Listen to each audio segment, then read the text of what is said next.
کتاب استر باب یکم. احشویروش وشتی ملکه را رد می کند. و واقع شد در ایام احشویروش همان احشویروش که از هند تا حبش بر 127 ولایت پادشاهی می کرد. در آن ایام که پادشاه احشویروش بر تخت خسروی خود در شوشن پایتخت نشسته بود و در سال سیوم پادشاهی خود او برای همه میران و مأمورانش بزم برپا کرد و سپاهیان فارس و مادی، اعیان و اشراف و حاکمان ولایت‌ها در حضور او بودند. در صورتی که او ایام زیاد 180 روز ثروت و جلال خسروی خود و شأن و شوکت بزرگی خود را نشان می‌داد. و چون آن روزها به اتمام رسید، پادشاه برای تمام قومی که در شوشن پایتخت از بزرگ تا خرد حاضر بودند، در صحن باغ قصر پادشاه بزم 7 روزه برپا کرد. پرده ها از متاع مهین سفید و لاجورد با رشته های کتان سفید و ارغوان بر حلقه های نقره و ستون های مرمر آویزان بود. خط های طلا و نقره بر فرش از مرمر سبز، سیاه، صدفگون و سرخ ایستاده بود.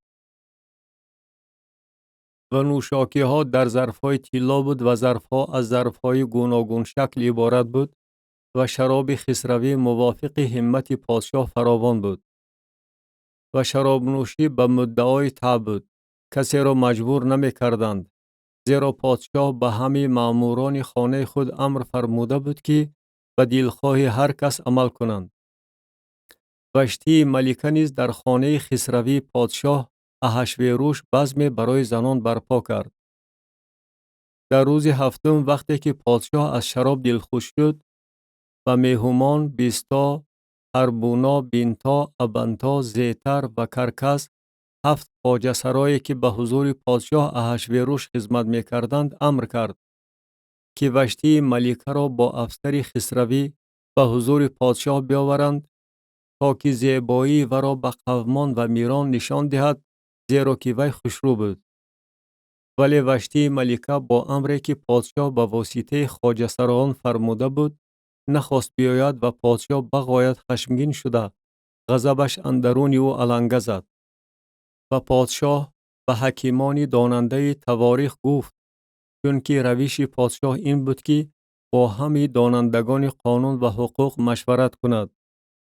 و مقربان او کرشنا، شیطار، ادماتا، ترشیش، میرس، مرسینا و میموخان بودند که این 7 میر فارس و مادی چهره پادشاه را می دیدند و در صف اولی نزد تخت خسروی می نشستند. از روی قانون به وشتی ملکه چی باید کرد برای آنکه وی امری را که پادشاه احشویروش به واسطه خواجه سرایان فرمود به جا نآورد؟ و میموخان به حضور پادشاه و میران گفت، وشتی ملکه نه تنها بر ضد پادشاه گناهکار شد، بلکه نیز بر ضد همه میران و بر ضد همه قومانی که در همه ولایت‌های پادشاه احشویروش می باشند. چون که رفتار ملکه در میان همه زنان آوازه شده، شوهرهاشان در نظرشان به قدر خواهند شد و آنها خواهند گفت، پادشاه احشویروش امر کرد که وشتی ملکه را به حضور او بیاورند، ولی وی نآمد. و امروز خانم‌های فارس و مادی که رفتار ملکه را شنیدند و همه میران پادشاه چنین خواهند گفت و این باعث تحقیر و خشم زیاد خواهد شد. اگر پادشاه صلاح داند بگذار امر خسروانه از جانب او نوشته در فارس و مادی و طور منسوخ ناپذیر به حکم قانون درآورده شود که وشتی دیگر به حضور پادشاه احشویروش نآید و پادشاه عنوان خسروانه و را به زن دیگری که از وی بهتر باشد بدهد. و فرمان پادشاه به سمع مردم رسیده در تمام مملکت او هرچند که عظیم است اثر خواهد بخشید و همه زنان و شوهرهای خود از بزرگ تا خرد قدردانی خواهند کرد. و این سخن در نظر پادشاه و میران پسند افتاد و پادشاه از روی سخن میموخان عمل کرد. و مکتوبها به همه ولایت‌های پادشاه به هر ولایت با خط آن و به هر قوم با زبان آن روانه کرد تا که هر مرد با زبان قوم خود سخن رانده در خانه خود حکم فرما باشد. کتاب استر باب دوم. استر ملکه می شود. بعد از این واقعات وقتی که غضب پادشاه احشویروش تسکین یافت، او وشتی را و رفتاری را که وی کرده بود و حکمی را که در حق وی برآورده شده بود به یاد آورد. و نوکران پادشاه که در حضور او خدمت می‌کردند گفتند: بگذار برای پادشاه دختران باکیره خوشروی را جستجو نمایند. و پادشاه در همه ولایت‌های مملکت خود ناظران را تعیین کند و آنها هر دختری باکیره خوشروی را در شوشن پایتخت در خانه زنان زیر دست هیجای خواجه سرای پادشاه که نگهبان زنان است جمع کنند و لوازمات آرایش به آنها داده شود. و دختری که در نظر پادشاه پسند افتد به جای وشتی ملکه شود. و این سخن در نظر پادشاه پسند افتاد و او چنین عمل کرد. مرد یهودی در شوشن پایتخت بود و نامش مردخای ابن یائیر ابن شمعی ابن قیش بنیامینی بود که از یروشلیم برده شده بود با اسیرانی که همراه یکانیا پادشاه یهودا جلای وطن شده بودند که آنها را نبوکدنصر پادشاه بابل جلای وطن کرده بود. و او مربی حدثه یعنی استر عمک بچه خود بود، چون که وی پدر و مادر نداشت و این دختر خوشندام و خوشروی بود. و بعد از وفات پدر و مادرش برای مردخای برای خود دخترخوان کرده بود. و هنگامی که امر پادشاه و قانون او اعلان کرده شد و دختران زیادی در شوشن پایتخت زیر دست هیجای جمع آورده شدند. استر را نیز به خانه پادشاه زیر دست هیجای که نگهبان زنان بود گرفته آوردند. و این دختر در نظر او پسند افتاده و حضور او التفات پیدا کرد و او شتابان لوازمات آرایش و عافیت و را به وی داد و 7 کنیز مناسب را از خانه پادشاه به وی داده و را با کنیزانش و بهترین شعبه خانه زنان گذراند. استر قوم خود و اقربای خود را معلوم نکرد، زیرا مردخای به وی امر فرموده بود که معلوم نکند. و هر روز مردخای نزد صحن خانه زنان گشت و گذار میکرد تا که از سلامتی استر و از آن چی به وی روی میدهد خبردار باشد. و چون نوبت هر دختر می رسید که نزد پادشاه احشویروش بیاید، یعنی بعد از آن که وی در مدت 12 ماه رسومی برای زنان مقرر شده را می گذشت، زیرا که ایام مالیش دادن آنها 6 ماه با روغن مور و 6 ماه با عطریات و دارووار مالیدنی زنان با همین بود می شد. و آنگاه دختر نزد پادشاه می آمد. هر چیزی که وی طلب می کرد به وی می دادند تا که با آن از خانه زنان به خانه پادشاه بیاید. شامگاهان وی می آمد و سحرگاهان به خانه دویم زنان زیر دست ششغاز که خواجه سرای پادشاه و نگهبان سوریگان بود برمی گشت و دیگر نزد پادشاه نمی آمد مگر که پادشاه ورا بخواهد و آنگاه ورا نام برده دعوت می کردند. و چون نوبت استر دختر ابیحایل عمک مردخای که او ورا دخترخوان کرده بود رسید که نزد پادشاه بیاید و چیزی طلب نکرد مگر که آنچه هیجای خواجه سرای پادشاه و نگهبان زنان گفته بود. و استر در نظر هر کسی که ورا می دید التفات پیدا می کرد. و استر را نزد پادشاه احشویروش به خانه خسروی او در ماه 10 که ماه تبت باشد در سال 7 پادشاهی او گرفته آوردند. و پادشاه استر را بیشتر از همه زنان دوست داشت و به حضور او وی بیشتر از همه دوشیزگان مهر و التفات پیدا کرد.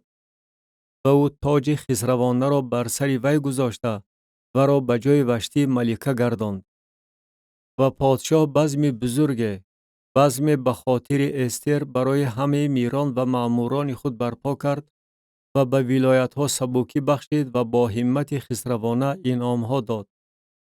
و هنگامی که دوشیزگان بار دوم جمع آورده شدند، مردخای نزد دروازه پادشاه می نشست.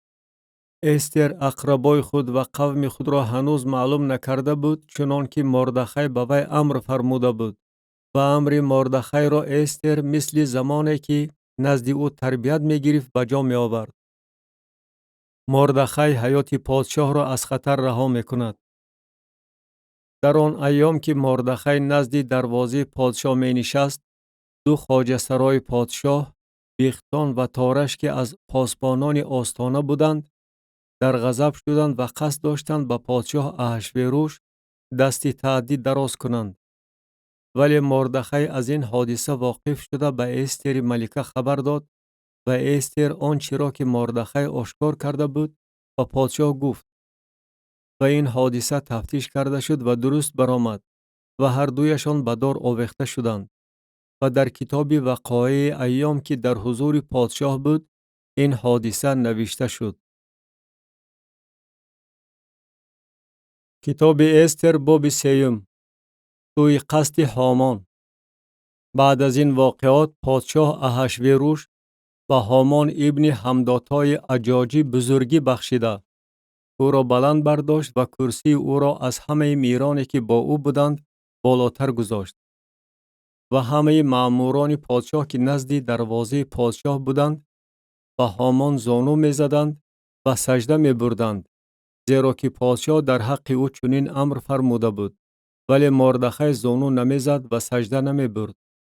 و ماموران پادشاه که نزد دروازه پادشاه بودند و مردخای می گفتند چرا تو از امر پادشاه سر می پیچی؟ و از بس که روز به روز به او می گفتند و او به آنها گوش نمی داد، از این رو به هامان خبر دادند تا ببینند که آیا مردخای می تواند به سخنانش اصرار نماید، زیرا آنها را آگاه کرده بود که او یهودی است. چون هامان دید که مردخای به او زانو نمی زند و سجده نمی برد، هامان پر از غضب شد. ولی تنها به مردخای دست تهدید دراز کردن در نظر او ناپسند آمد و چون او را از قوم مردخای آگاهانیده بودند، از این رو هامان قصد نمود که قوم مردخای یعنی همه یهودیانی را که در تمام مملکت احشویروش بودند نابود کند. در ماه یکم که ماه نیسان باشد، در سال 12 پادشاه احشویروش در حضور هامان برای هر روز و هر ماه پر یعنی قرعه پرداختند و آن به ماه 12 که ماه ادار باشد افتاد. و هامان به پادشاه احشویروش گفت قوم پریشان و پراکنده در میان قومها در همه ولایت‌های مملکت تو هستند و قانونهاشان از هر قوم فرق دارد و قانونهای پادشاه را به جا نمی آورند و پادشاه را نارواست که آنها را چنین واگذارد. اگر پادشاه صلاح داند بگذار برای نیست کردن آنها فرمان نوشته شود و من 10,000 قرص نقره به دست کارگران برکشیده خواهم داد تا که به خزائن پادشاه بیاورند. و پادشاه نگین خود را از دست خود کشید و آن را به هامان ابن حمداتای اجاجی که بدخواه یهودیان بود داد. و پادشاه به هامان گفت آن نقره در دست تو بماند و آن قوم نیز، تا که با آنها آنچه را که به نظرت معقول باشد بکنی. و کاتبان پادشاه در ماه یکم در روز 13 آن دعوت شدند و موافق هر آنچه هامان امر فرمود به والیان پادشاه و به حاکمان هر ولایت و به میران هر قوم و هر ولایت با خط آن و به هر قوم با زبان آن نوشته شد. از نام پادشاه احشویروش نوشته و با نگین پادشاه مهر کرده شد.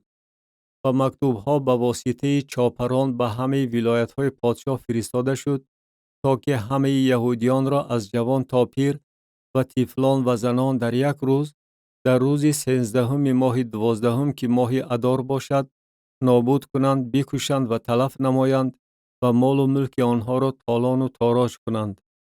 نسخه های این فرمان در هر ولایت به حکم قانون درآورده و همه قوم‌ها اعلان کرده شود تا که به آن روز تیار باشند.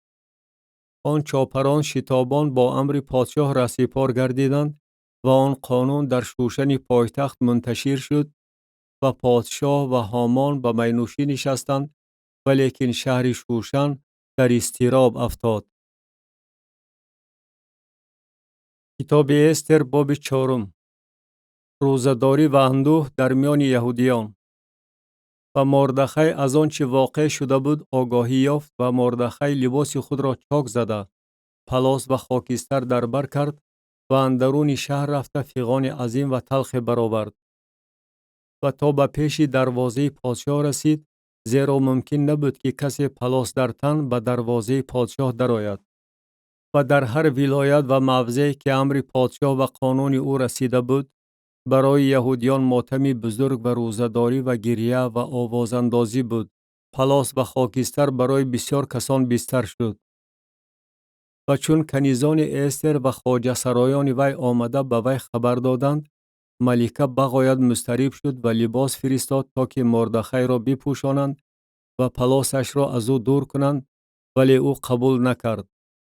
و استر حتاخ را که از خواجه سرایان پادشاه نزد وی تعیین شده بود دعوت نمود و او را امر فرمود که از مردخای بپرسد که این چیست و این از چه سبب است. پس حتاخ و میدان شهر که پیش دروازه پادشاه بود نزد مردخای رفت و مردخای از هر چی به او روی داده بود و از مبلغ نقره‌ای که هامان برای نصب کردن یهودیان به خزائن پادشاه برکشیده دادنی شده بود او را خبردار کرد و نسخه فرمانی به حکم قانون درآمده را که در شوشن درباره نابود کردن آنها منتشر شده بود و او داد تا که آن را به استر نشان دهد و به وی خبر رساند و او را امر فرماید که نزد پادشاه درآمده از او زاری و التجا کند و برای قوم خود از او التماس نماید. و حتاخ آمده سخنان مردخای را به استر خبر داد و استر به حتاخ سخن رانده او را امر فرمود که به مردخای بگوید. همه مأموران پادشاه و قوم ولایت‌های پادشاه می دانند که برای هر مرد و زنی که نزد پادشاه به صحن درونی بیاید به آن که دعوت شده باشد فقط یک قانون هست که باید قتل کرده شود و جز کسی که پادشاه چوب دست طلا را سوی وی دراز کند تا که زنده ماند. اینک 30 روز است که من دعوت نشدم که نزد پادشاه بیایم. وقتی که سخنان استر را به مردخای خبر دادند، مردخای گفت که به استر چنین جواب گردانند: در دل خود گمان نکن که در خانه پادشاه از میان همه یهودیان رها خواهی شد، بلکه اگر در همین وقت خاموش بمانی وسعت و خلاصی از جای دیگر پدید خواهد آمد، ولی تو و خاندان پدرت تلف خواهید شد و کس بداند که آیا برای چنین وقت به سلطنت نرسیده ای؟ و استر گفت که به مردخای چنین جواب گردانند: برو و همه یهودیان را که در شوشن می باشند جمع کن و برای من روزه داشته 3 روز شبانه و روزانه چیزی نخورید و ننوشید. من نیز با کنیزان خود همچنین روزه خواهم داشت و به این طریق نزد پادشاه خواهم آمد، گرچنده که این برخلاف قانون است و اگر تلف شوم بگذار تلف شوم. و مردخای رفته آنچنان که استر او را امر فرموده بود عمل کرد. کتاب استر باب 5. جسارت استر. در روز 3 استر لباس خسروانه پوشیده در صحن درونی خانه پادشاه روبروی دربار پادشاه بایستاد و پادشاه بر تخت خسروی خود در دربار خسروی روبروی درآمدگاه خانه نشسته بود. و چون پادشاه استر ملکه را دید که در صحن ایستاده است، وی در نظر او التفات پیدا کرد و پادشاه چوب دست طلا را که در دستش بود سوی استر دراز کرد و استر نزدیک آمده نوک چوب دست را لمس نمود. و پادشاه به وی گفت: ای استر ملکه، تو را چی شد و التماست چیست؟ حتی نصف مملکت باشد هم به تو داده خواهد شد. و استر گفت: اگر پادشاه صلاح داند بگذار پادشاه با هامان امروز به ضیافتی که برای او مهیا کردم بیاید. و پادشاه گفت: زود هامان را دعوت کنید تا که گفته استر را بجا آوریم. و پادشاه با هامان به ضیافتی که استر مهیا کرده بود آمد. و پادشاه به استر در وقت شراب نوشی گفت: خواهشت چیست؟ آن قانع کرده خواهد شد. و التماست چیست؟ حتی نصف مملکت باشد هم بجا آورده خواهد شد. و استر جواب گردانده گفت: خواهشم و التماسم این است که اگر در نظر پادشاه التفات پیدا کرده باشم و اگر پادشاه صلاح داند که خواهشم را قانع کند و التماسم را بجا آورد، بگذار پادشاه با هامان و ضیافتی که برای آنها مهیا خواهم کرد بیاید و فردا به سوال پادشاه جواب خواهم داد. و هامان در آن روز خرسند و خوشدل شده بیرون آمد. ولی وقتی که هامان مردخای را نزد دروازه پادشاه دید که پیش او نمی خیزد و از جایش نمی جنبد، هامان بر مردخای پر از غضب شد. ولیکن هامان خودداری کرده به خانه خود آمد و کس فرستاده دوستان خود و زن خود زارش را دعوت نمود. و هامان با آنها فراوانی ثروت خود و بزرگی پسران خود را و تمام شفقت را که پادشاه به او عطا نموده، او را بر میران و مأموران پادشاه بلند برداشته است حکایت کرد. و هامان گفت: علاوه بر این استری ملکه نیز کسی را غیر از من و ضیافتی که مهیا کرده بود همراه پادشاه دعوت ننمود. و فردا نیز من نزد وی همراه پادشاه دعوت شدم. ولیکن همه این در نظر من هیچ قیمت ندارد تا دمی که مردخای یهودی را نزد دروازه پادشاه نشسته می بینم. زن او زارش و همه دوستان او گفتند: دار به بلندی 50 ذراع بسازند و پگاهی به پادشاه بگوی که مردخای را بر آن بیاویزند و شادان همراه پادشاه به ضیافت برود. و این سخن در نظر هامان پسند افتاد و او دار ساخت. کتاب استر باب 6. هامان مجبور شد که مردخای را عزت کند. در آن شب خواب پادشاه پرید و او امر فرمود که کتاب یادداشت وقایع ایام را بیارند تا که آن را به حضور پادشاه بخوانند. و نوشته یافت شد که مردخای درباره 2 خواجه سرای پادشاه، بیختان و تارش که از پاسبانان آستانه بودند و قصد داشتند به پادشاه احشویروش دست تعدی دراز کنند، خبر داده است. و پادشاه گفت: چه عزت و سرافرازی برای این به مردخای عطا شده است. نوکران پادشاه که در حضور او خدمت می‌کردند گفتند: چیزی به وی عطا نشده است. و پادشاه گفت: کیست در صحن؟ و هامان به صحن بیرونی خانه پادشاه آمده بود تا به پادشاه بگوید که مردخای را به داری که برایش ساخته بود بیاویزند. و نوکران پادشاه به او گفتند: اینک هامان در صحن ایستاده است. و پادشاه گفت: بگذار بیاید. و هامان آمد و پادشاه به او گفت: و شخصی که پادشاه می‌خواهد سرافراز نماید چی باید کرد؟ و هامان در دل خود گفت: غیر از من کیست که پادشاه بخواهد سرافراز نماید؟ و هامان به پادشاه گفت: و شخصی که پادشاه می‌خواهد سرافراز نماید، بگذار لباس خسروانه‌ای که پادشاه آن را در بر می‌کند و اسبی که پادشاه بر آن سوار می‌شود و تاج خسروانه‌ای که بر سر اسب گذاشته می‌شود بیاورند. و آن لباس و اسب را به دست یکی از میران پادشاه که از اعیان و اشراف باشد بدهند و شخصی را که پادشاه می‌خواهد سرافراز نماید بپوشانند و او را به اسب سوار کرده در میدان شهر بگردانند و پیشاپیش او ندا کنند. و شخصی که پادشاه می‌خواهد سرافراز نماید چنین کرده خواهد شد.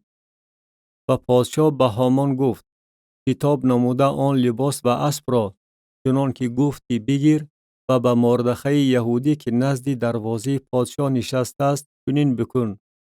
از هر چی گفتی چیزی کم نشود. و هامان آن لباس و اسب را گرفت و مردخای را پوشانید و او را به اسب سوار کرده در میدان شهر گردانید و پیشاپیش او ندا کرد. و شخصی که پادشاه می‌خواهد سرافراز نماید چنین کرده خواهد شد. و مردخای به دروازه پادشاه برگشت، ولی هامان ماتم زده و روسیاه سوی خانه خود شتافت. و هامان به زن خود زارش و به همه دوستان خود هر آنچه را که به او واقع شده بود حکایت کرد. و حکیمانش و زنش زارش به او گفتند: اگر مردخای که پیش وی به فرو غلطیدن سر کرده ای از نسل یهودیان باشد، بر وی غالب نخواهی شد، بلکه حتما پیش وی فرو خواهی غلطید. و هنوز با او سخن می‌راندند که خواجه سرایان پادشاه رسیدند تا که هامان را شتاب کنانیده و ضیافتی که استر مهیا نموده بود ببرند. کتاب استر باب هفتم. ضیافت نزد استر، قتل هامان. و پادشاه با هامان نزد استر ملکه به ضیافت آمد. و پادشاه در روز دوم نیز در وقت شراب نوشی به استر گفت: ای استر ملکه، خواهشت چیست؟ آن قانع کرده خواهد شد. و التماست چیست؟ حتی نصف مملکت باشد هم به جا آورده خواهد شد.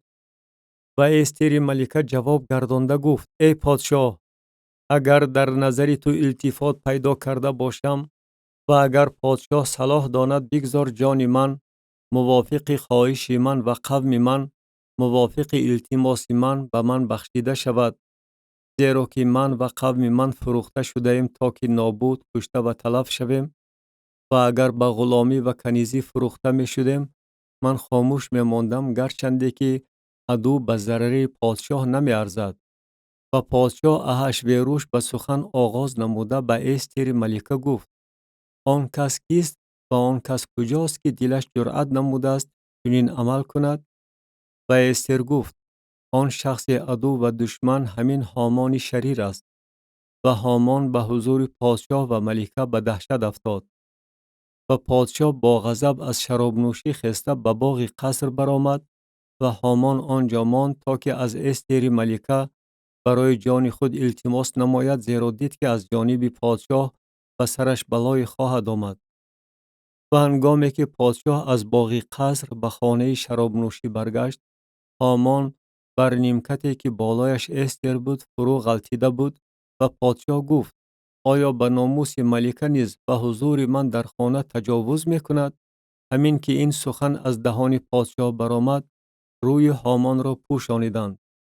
و هربونا یکی از خواجه سرایانی که به حضور پادشاه بودند گفت: اینک دار نیز به بلندی 50 ذراع در خانه هامان ایستاده است که آن را هامان برای مردخای که در حق پادشاه سخنی نیکو گفته بود ساخته است. و پادشاه گفت: او را بر آن بیاویزید. بنابراین هامان را بر داری که او برای مردخای مهیا کرده بود آویختند و غضب پادشاه تسکین یافت. کتاب استر باب هشتم. و بزرگی رسیدن مردخای. در آن روز پادشاه احشویروش خانه هامان بدخواه یهودیان را به استر ملکه داد و مردخای به حضور پادشاه درآمد، زیرا استر فهمانده بود که او به وی چه نسبتی دارد. و پادشاه نگین خود را که از هامان گرفته بود کشیده به مردخای داد و استر مردخای را به خانه هامان برگماشت. و استر باز در حضور پادشاه سخن راند و پیش پایهای او افتاد و گریه کرد و از او التماس نمود که بدی هامان عجاجی و قصدی را که در حق یهودیان اندیشیده بود باطل کند. و پادشاه چوب دست طلا را سوی استر دراز کرد و استر برخاسته به حضور پادشاه ایستاد و گفت: اگر پادشاه صلاح داند و اگر من به حضور او التفات پیدا کرده باشم و این چیز در حضور پادشاه مناسب حساب یابد و من در نظر او نیکو باشم، بگذار نوشته شود که مکتوب‌های دسیسکارانه هامان ابن حمداتای عجاجی که او درباره تلف نمودن یهودیانی که در همه ولایت‌های پادشاه می باشند نوشته بود باطل کرده می شود. زیرا چگونه من می توانم مصیبتی را که به سر قوم من می آید ببینم و چگونه من می توانم تهلکه اقربای خود را ببینم. و پادشاه احشویروش به استر ملکه و مردخای یهودی گفت: اینک خانه هامان را به استر دادم و او را به دار آویختند از برای آنکه به یهودیان دست تهدید دراز کرد. و شما آنچه را که در حق یهودیان به نظرتان معقول باشد از نام پادشاه بنویسید و با نگین پادشاه مهر کنید، زیرا فرمانی را که از نام پادشاه نوشته و با نگین پادشاه مهر کرده شده است باطل نمودن ممکن نیست.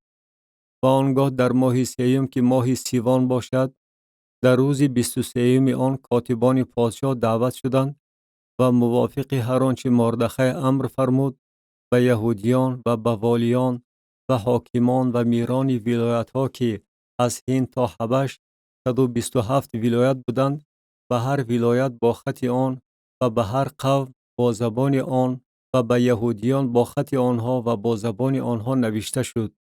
و او از نام پادشاه احشویروش نوشته با نگین پادشاه مهر کرد و مکتوبها را به واسطه چاپران اسپکی که بر اسب‌های تیزرو از میان تایکوره‌های تازی طویله پادشاه سوار شده بودند فرستاد.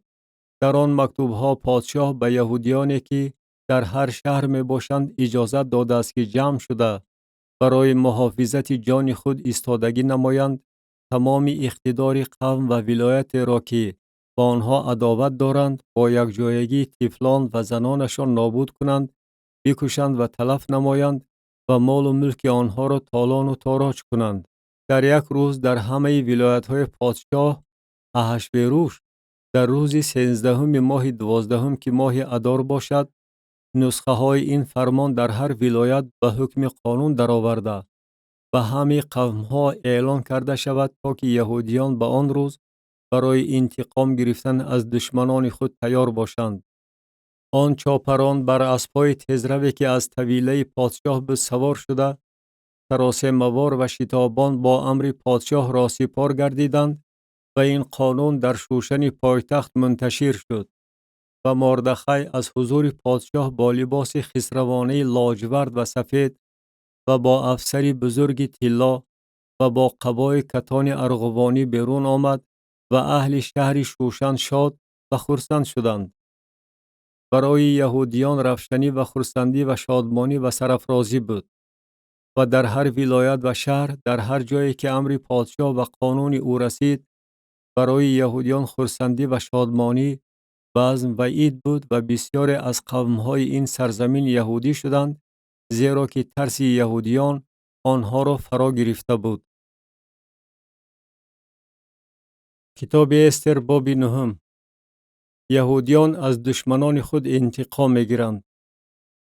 و در ماه 12 که ماه ادار باشد، در روز 13 آن که وقتی به عمل آوردن امر پادشاه و قانون او رسیده بود، در روزی که دشمنان یهودیان امید داشتند بر آنها حکم فرما شوند، ولی عکس آن به عمل آمده، یهودیان بر عدویان خود حکم فرما شدند.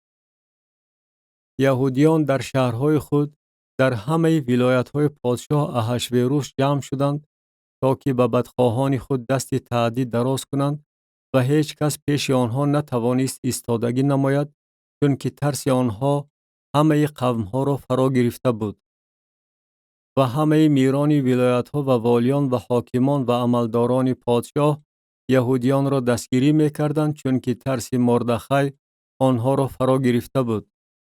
زیرا که مردخای در خانه پادشاه بزرگ بود و شهرتش در تمام ولایت‌ها پهن می‌شد، چون که تأثیر این شخص یعنی مردخای تا رفت می‌افزود. و یهودیان همه دشمنان خود را به ضرب شمشیر زدند و کشتند و تلف نمودند و به عدویان خود موافق دلخواه خود عمل کردند. و در شوشن پایتخت یهودیان 500 کس را کشتند و تلف نمودند. و پرشنداتا و دلفون و اسپاتا و پوراتا و عدلیا و اریداتا و پرمشتا و اریسای و اریدای و ویزاتا 10 پسر حامان ابن همداتای بدخواه یهودیان را کشتند، ولی دست خود را برای تالان و تاراج دراز نکردند. در همان روز شماره آنهایی که در شوشن پایتخت کشته شدند به حضور پادشاه خبر داده شد و پادشاه به استر ملکه گفت در شوشن پایتخت یهودیان 500 کس و 10 پسر حامان را کشتند و تلف نمودند. در دیگر ولایت‌های پادشاه چیها کرده باشند؟ خواهشت چیست؟ آن قانع کرده خواهد شد. التماست باز چیست؟ آن به جا آورده خواهد شد. و استر گفت اگر پادشاه صلاح داند بگذار به یهودیانی که در شوشن می باشند اجازت داده شود که فردا نیز بر حسب قانون امروز عمل کنند و 10 پسر حامان را به دار آویزند. و پادشاه گفت چنین بشود و در شوشن به حکم قانون درآورده شد و 10 پسر حامان را آویختند.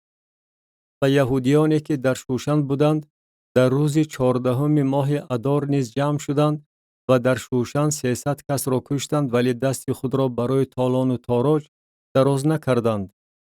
و دیگر یهودیانی که در ولایت‌های پادشاه بودند جمع شدند تا که برای جان خود ایستادگی نموده از دشمنان خود آرامی یابند و 75,000 نفر عدویان خود را کشتند، ولی دست خود را برای تالان و تاراج دراز نکردند.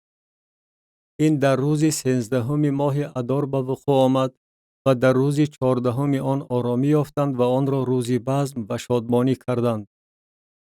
ولیکن یهودیانی که در شوشن بودند در روز 13 آن و در روز 14 آن جمع شدند و در روز 15 آن آرامی یافتند و آن را روزی بزم و شادمانی کردند.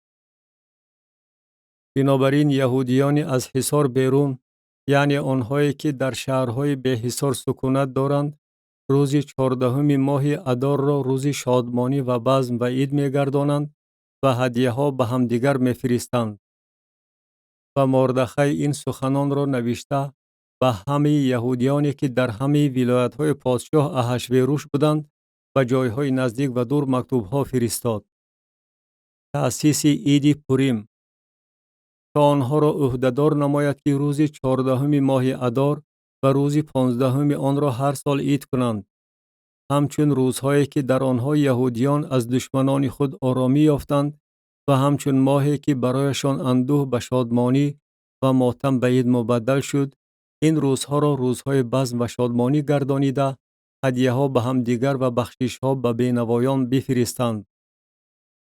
و یهودیان آنچه را که خودشان به اجرا کردنش شروع نموده بودند و آنچه را که مردخای به آنها نوشته بود قبول کردند. زیرا که هامان ابن حمداتای عجاجی بدخواهی همه یهودیان و فکری تلف نمودن یهودیان افتاده برای نابود و تلف نمودن آنها پور، یعنی قرعه پرداخته بود. ولیکن وقتی که استر به حضور پادشاه درآمد، او با مکتوب امر فرمود که قصد بدی که هامان در حق یهودیان اندیشیده بود و سر خودش برگردانیده شود و او را با پسرانش به دار آویختند. از این رو آن روزها را از کلمه پوریم نامیدند. بنابراین موافق همه سخنان همین نامه و آنچه خودشان در این ماجرا دیده بودند و آنچه به سرشان آمده بود، یهودیان قرار دادند و به ذمه خود و نسل خود و همه کسانی که با آنها همراه می شوند به طور منسوخ ناپذیر گرفتند که آن 2 روز را بر طبق آنچه درباره آنها نوشته شده است و بر طبق زمانی که برای آنها تعیین گردیده است هر سال عید کنند. و آن روزها در هر نسل، قبیله، ولایت و شهر یادآوری و عید کرده شود و این روزهای پوریم از میان یهودیان منسوخ نگردد و ذکر آنها از نسلشان نیست نشود. بنابراین استر ملکه دختر ابیحایل همراه مردخای یهودی با تمام قطعیت نوشت که این نامه دوم را درباره پوریم رعایت نمایند. و مردخای به همه یهودیان و 127 ولایت مملکت احشویروش مکتوبها با سخنان سلامتی و صداقت فرستاد تا که این روزهای پوریم را در زمان آنها رعایت نمایند، چنان که برایشان مردخای یهودی و استر ملکه برقرار کردند و چنان که خودشان برای خود و برای نسل خود ایام روزه‌داری ها و فغانشان را مقرر نمودند. و با امر استر این سخنان عاید به پوریم تصدیق گردیده در کتاب نوشته شد. کتاب استر باب 10. مردخای شخص عالیجاه دوم بعد از پادشاه. و پادشاه احشویروش بر زمین و جزیره های بحر باج و خراج انداخت و تمام فعالیت سلطنت و اقتدار او و تصویر شفقت مردخای که او را پادشاه به بزرگی رسانیده بود، آیا در کتاب وقایع ایام پادشاهان ماده و فارس نوشته نشده است؟ زیرا که مردخای یهودی بعد از پادشاه احشویروش شخص دوم و در میان یهودیان بزرگ و برای اکثر برادران خود مطلوب بود که نیکبختی قوم خود را می‌خواست و برای سلامتی تمام نسل خود غمخواری می‌کرد.